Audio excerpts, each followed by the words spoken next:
कृष्ण करूं आरती तेरी।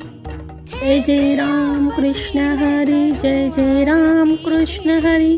नमस्कार, आपल्या चॅनलमध्ये सगळ्यांचे मनापासून खूप खूप स्वागत आहे। तर आज दिवसाची सुरुवात खूप सुंदर झाली। झाडांना छान चाफ्याची, जास्वंदाची, कण्हेराची अशी वेगळ्या प्रकारची फुलं लागलेली होती आणि जास्त करून जास्वंदाची फुलं खूप बघायला मिळाली। त्यामधील गुलाबी जास्वंद सुद्धा होता आणि अशा प्रकारे काही फुलं तोडली, एक दोन फुलं झाडांना राहू दिली आणि डेकोरेशनसाठी सुद्धा काही फुलांच्या फांद्या तोडल्या।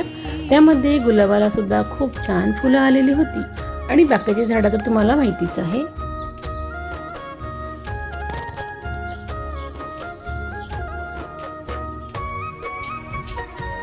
सध्या उन्हाळा सुरू आहे आणि भाजीपाला म्हणाल तर वाल वगैरे थोडाफार निघायला लागला आणि त्यामध्ये काही कांदे लावले होते, त्याच्यावरती अशा प्रकारे बोंड आली आणि त्यातून निघाल्या काही बिया। आता त्या बिया सुद्धा मी सुकायला ठेवलेल्या आहे। याच्यानंतर कांद्याचं रोपण करेल आणि फुलं बघू शकता खूप सुंदर निघाली। त्यानंतर विठ्ठल रुक्माई यांचं पूजन झालेलं आहे। विठ्ठल रुक्माई यांचं पूजन करताना दोघांनाही दोन प्रकारचे हार तयार केले।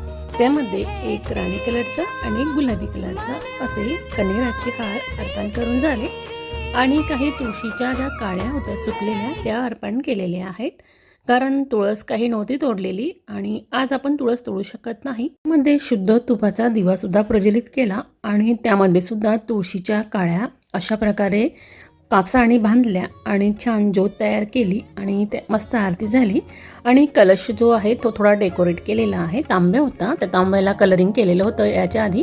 त्यामध्येच फोम सीड टाकलं आणि थोडं पाणी ॲड केलं आणि त्याच्यामध्ये फुलांच्या फांद्या कोचून दिल्या आणि झालं ना डेकोरेशन।